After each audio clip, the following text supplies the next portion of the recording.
Junior NTR రాజకీయ రంగ ప్రవేశంపై గత కొన్నాళ్లుగా ఎన్నో ప్రశ్నలు వినపడుతున్నాయి.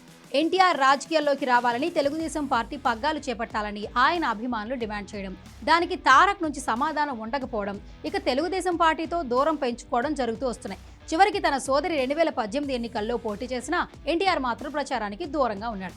చంద్రబాబు సతీమణి భువనేశ్వరిని ఏపీ అసెంబ్లీలో అవమానించిన సమయంలో ఎన్టీఆర్ స్పందన చాలా మందికి నచ్చలేదనే చెప్పాలి. ఇక తన మిత్రులు కొడాలి నాని, వల్లభనేని వంశీమోహన్ చంద్రబాబుపై, నందమూరి కుటుంబంపై విమర్శలు చేస్తున్నా స్పందించకపోవడం ఎన్టీఆర్ అభిమానులు కూడా నచ్చట్లేదు. ఇక కీలకమైన మొన్నటి ఎన్నికల్లో కూడా ఎన్టీఆర్ ప్రచారం చేయడానికి ముందుకు రాలేదు. దీనిపై టీడీపీ అభిమానుల్లో కాస్త ఆగ్రహం ఉంది. ఈ మధ్య కాలంలో ఎన్టీఆర్ కాస్త దగ్గరయ్యే ప్రయత్నం చేస్తున్నారనే ప్రచారం మాత్రం జరిగింది. ఎన్టీఆర్ విజయవాడ వరద బాధితులకు సహాయం అందించేందుకు గాను చంద్రబాబును కలిశారట. బాలయ్య కుమారుడు సినిమా ఎంట్రీపై కూడా ఎన్టీఆర్ స్పందించారు.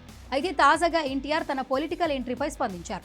మొదటి నుంచి తాను నటుడిని కావాలని అనుకున్నానని ఓ ఇంటర్వ్యూలో మాట్లాడుతూ ఆసక్తికర వ్యాఖ్యలు చేశారు.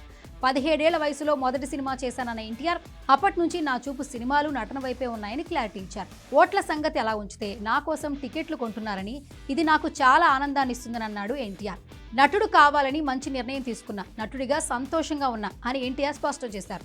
దీంతో ఎన్టీఆర్ ఇక రాజకీయాల్లోకి రావటం కల్లే అంటున్నారు ఫ్యాన్స్ కూడా. రాజకీయాలపై అతనికి ఏమాత్రం ఇంట్రెస్ట్ లేదని స్పష్టత వచ్చింది. అయితే ఇదిలా ఉంచితే ఎన్టీఆర్ ప్రస్తుతం దేవరా సినిమా విజయాన్ని ఎంజాయ్ చేస్తున్నాడు. దేవర ముందు నెగిటివ్ టాక్తో ఇబ్బంది పడిన తరువాత మౌత్ పబ్లిసిటీ సినిమాకు బాగా కలిసొచ్చింది. ఈ సినిమా భారీ వసూళ్ల దిశగా ముందుకెళ్తోంది.